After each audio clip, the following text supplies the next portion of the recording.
So, welcome back to Kraftwerker. This is the demo of the G1Xon by Zoom.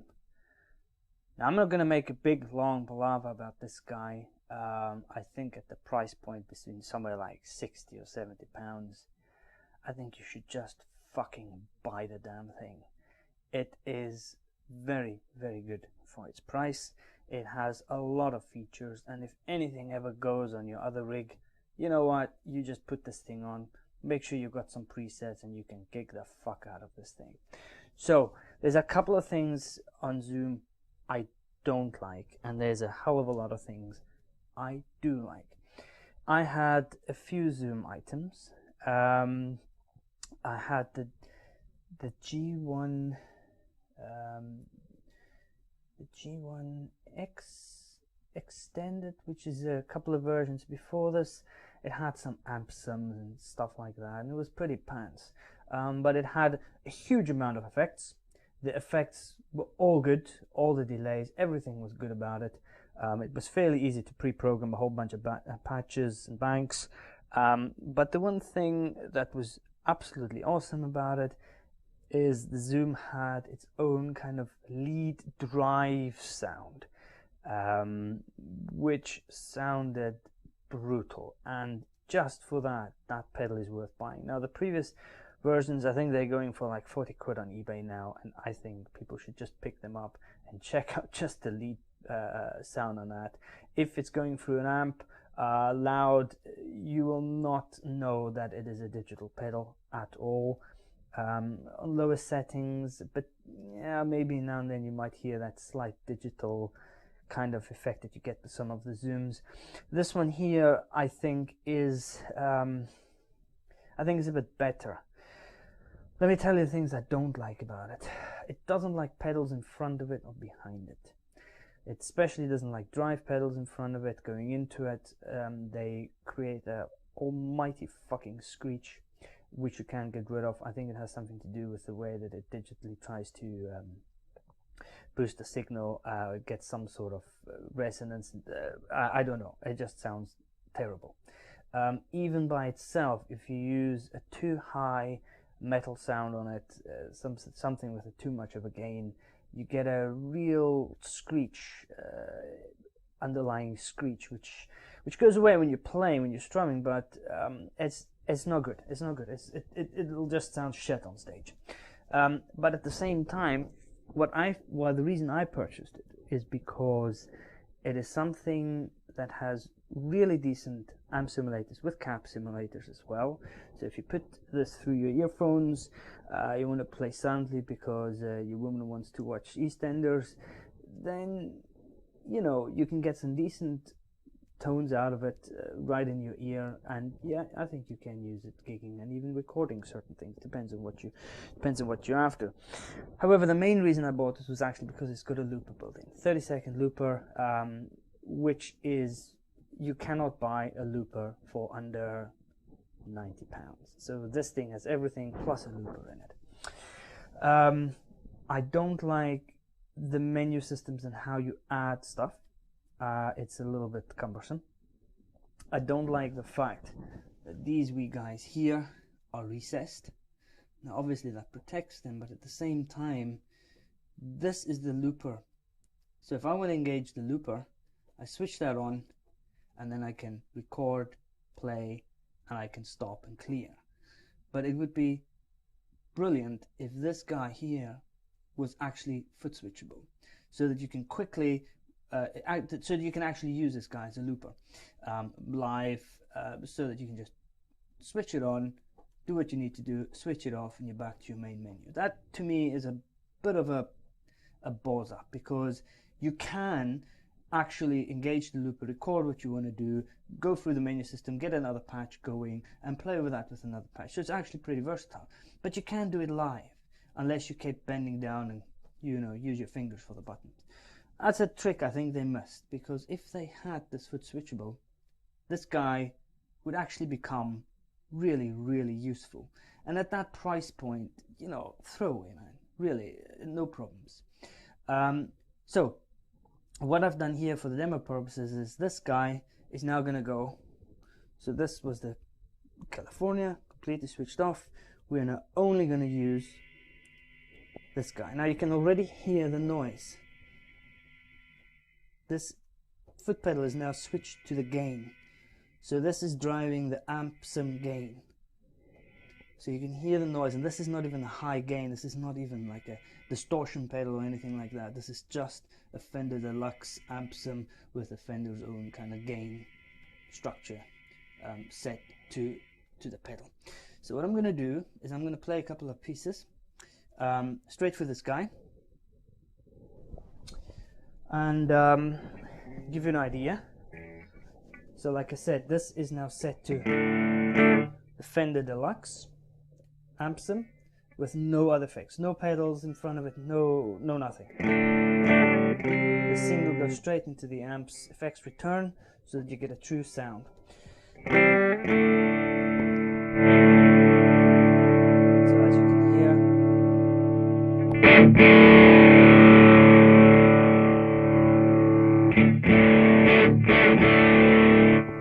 that foot pedal just drives the amount of gain, which I think is quite neat.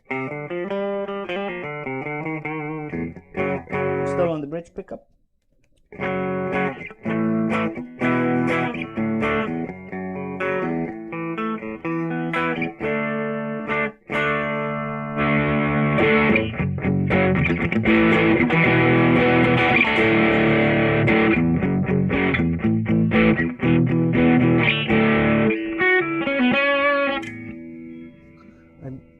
Pretty much now switched to my neck pickup for the lead bit.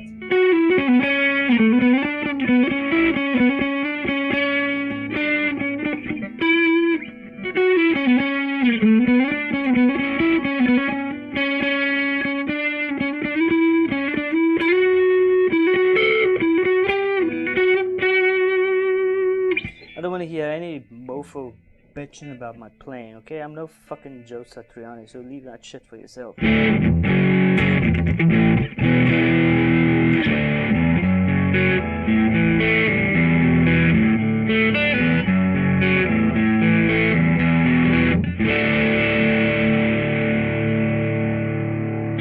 The reason I've got no pedals going in front of it is purely because, like I've mentioned before, it just doesn't fucking like it. It just makes a fucking racket, and I don't like it. So I've got a couple of patches. This is the Fender Deluxe kind of patch that I've set up. It's a Fender Deluxe cab simulation with just its own drive. The next one up is a boogie with a boogie amp setup. You can hear the screeching already. Again, the pedal drives the gain. Something more substantial. The next one is a proper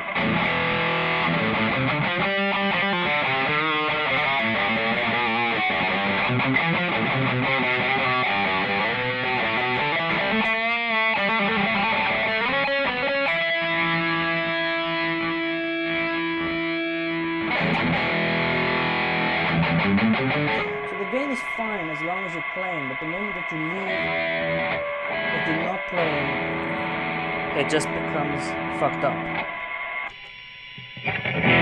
This is an orange simulation, which I find quite nice.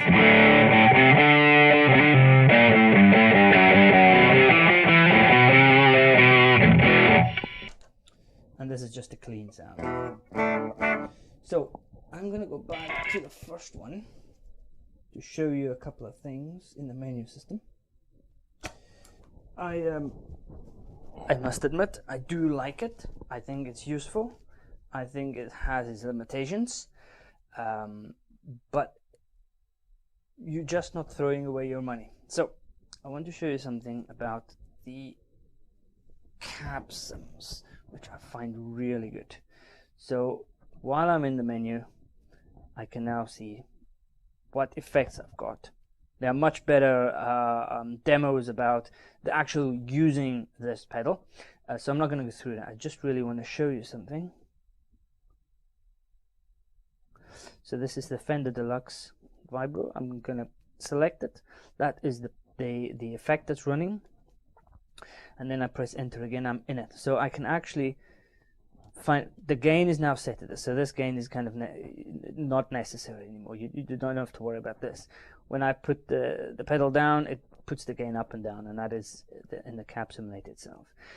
I can switch this tube up and down, and it's the tube simulation, the level of the patch or the amp as such, treble, mid and bass, which are pretty much all set to standard. The presence, I can turn that up. I hate a lot of presence on any amp, even proper amps. I just don't like it. The cab that I'm playing this out is a Tangerine, which is, according to Zooms, according to this thing, is the orange, the big 4x12 orange cab. But here is the wee piece that I actually want to display, if you can see that. The out is set to a stack power amp. So you can actually set this guy to start from the top line. So if you want to listen to it through your earphones to get the most realistic sound, use line. Or this can also go into a desk or your recording equipment, or maybe DI, something like that. A combo front, so if it goes into the front, so into the amp's preamp. If it's going to the stacks preamp, or if it goes straight into the power amp of the combo, like I've got right now, or the power the power the power amp of the stack. And they do actually make a difference, and they do make sense. So I've got it on the stack power amp. I think it sounds just fine. I'm going to leave it at that, and that will be the end of this demo. Maybe we can just run through kind of like the main effects. If I wanted to add, this is a bit of an afterthought, but if I wanted to add an effect, here you can quickly see there's your dynamics and your filters, your overdrives and distortions, your amp models, your modulations, your delays and reverbs, and all of them I find pretty damn fine. It's also got all the different pedals, so if I need to take this out, but here we have the Vox pedal, Crybaby, the wah, all sorts of lovely things. So let me just get rid of the sky again.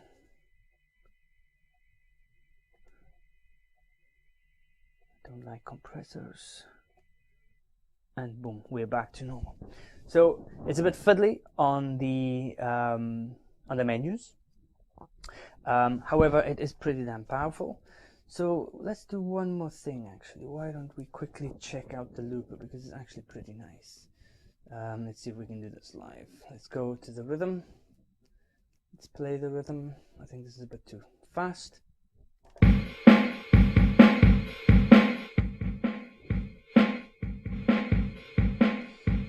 That's too fast, so we'll go decreasing.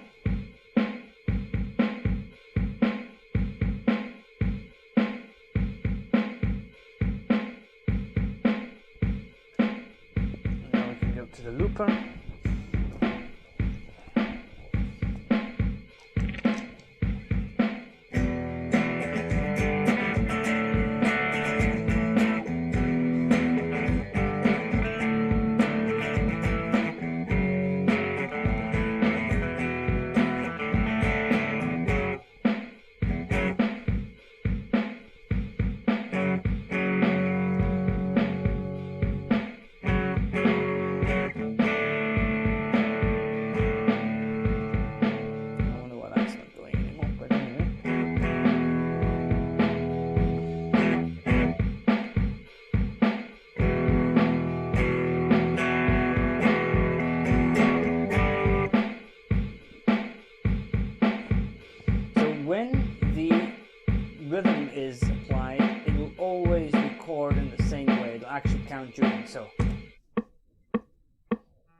so I'm going to do that now.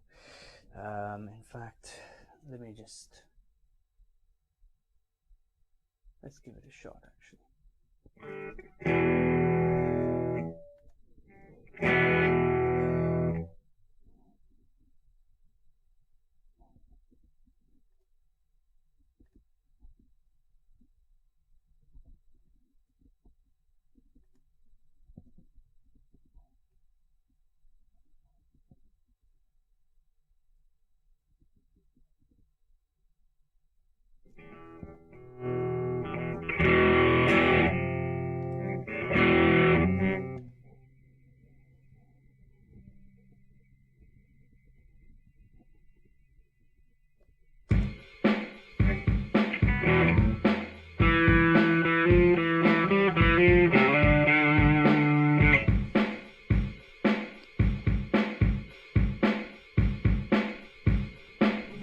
Let me just sit.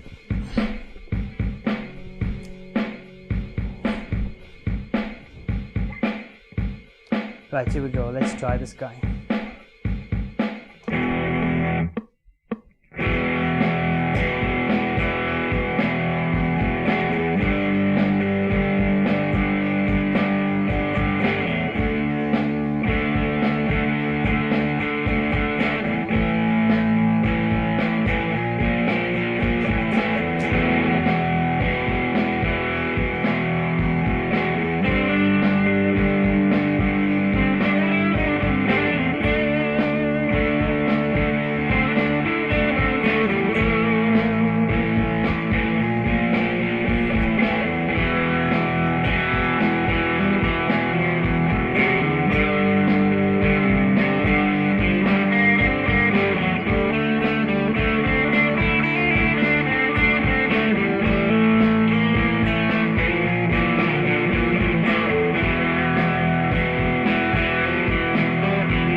So enough of that.